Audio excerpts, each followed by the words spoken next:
ধীরে ধীরে এগিয়ে আসছেন মূল মঞ্চের দিকে। এবং সেই সাথে ধর্মীয় সংগীতের সময়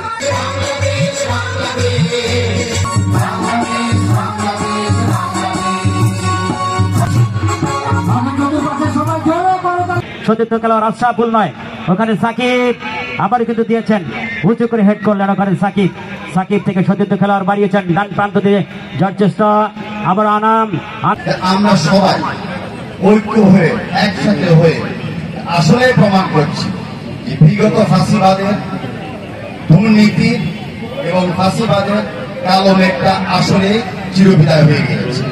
সেটার প্রমাণ হলো আজকে যে আমরা খোলা মনে এই মাঠে আমরা খেলছি। যেটা প্রমাণ হলো যে গ্যালারিতে নির্ভয়ে এবং আনন্দময় একটা পরিবেশে মহিলা পর্যন্ত দর্শক হিসাবে সামিল হয়েছে। যেটার প্রমাণ হয়েছে দীর্ঘদিন পরে আমাদের আইন শৃঙ্খলা বলি, আমার নিজের পরিষেবা রক্ষার কথা বলি, সেটা বাংলাদেশ স্কাউটস দায়িত্ব নিচ্ছে। আমাদের এর চেয়ে বেশি উঁচু লাগে দেখতে হচ্ছে না। আর মানে আসলে কি, আমরা সবাই একটা ভালো সুস্থ বাংলাদেশ দেখতে চেয়েছিলাম, এখন আমরা আগামীতে দেখতে পাচ্ছি।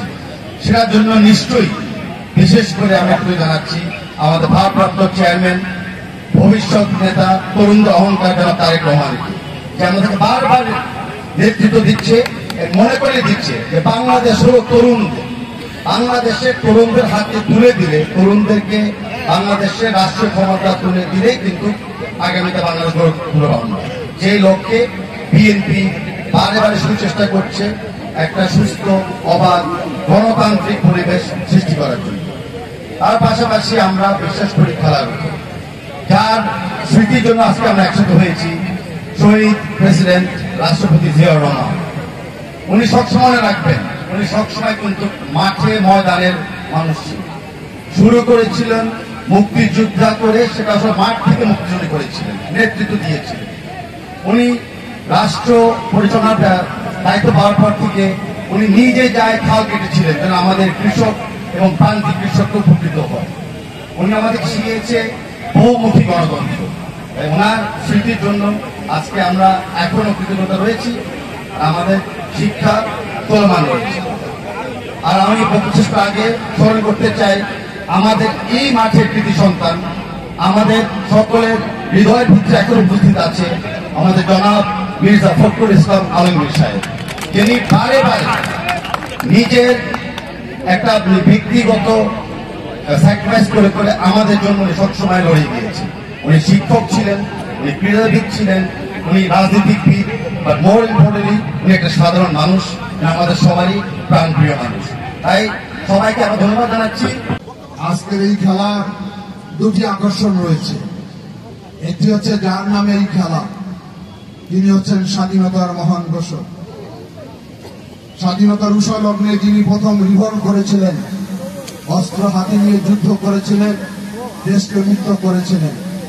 পরবর্তীতে একটি আধুনিক বহুদলীয় গণতন্ত্রের প্রবর্তন করে যিনি জীবনে রক্ত দিয়ে বাংলাদেশের মানুষকে ঋণী করে রেখেছেন, সেই আমাদের প্রিয় নেতা শহীদ রাষ্ট্রপতি জিয়াউর রহমানের নামে এই খেলা। সে কারণে এই খেলার মান গুণগত অনেক উচ্চতায় উন্নীত হয়েছে।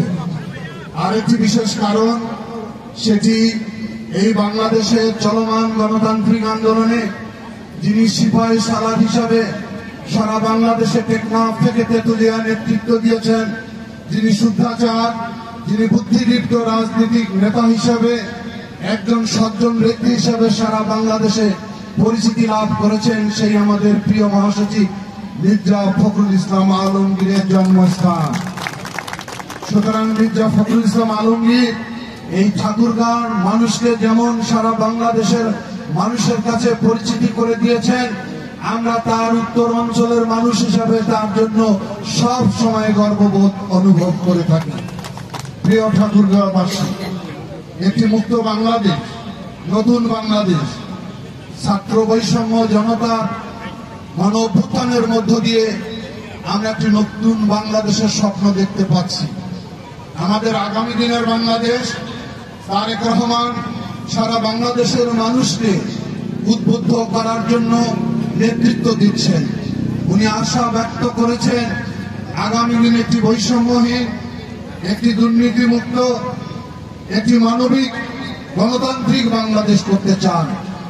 সেই আন্দোলনে যাতে আমরা সবাই শরীক থাকি, ইতিমধ্যে উনি 31 দফা জাতির সামনে তুলে ধরেছেন।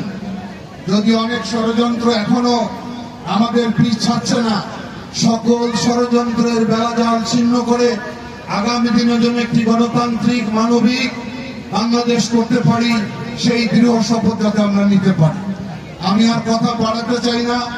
আজকে যে দুটি দল, রংপুর মহানগর এবং দিনাজপুর, অর্থাৎ রংপুর এবং দিনাজপুর দুটাই হলো পুর আমার। একটা হচ্ছে লিচুতে বিখ্যাত, একটি হলো হাড়িভাঙ্গা আমে বিখ্যাত। দেখা যাক কোন আম আর কোন লিচুর মিষ্টি বেশি আজকে। সেই খেলা আমরা দেখতে চাই, ভালো খেলা উপভোগ করতে চাই, ভালো খেলা দিয়ে মানুষের বিশেষ করে দর্শকদের হৃদয় জয় করতে চাই।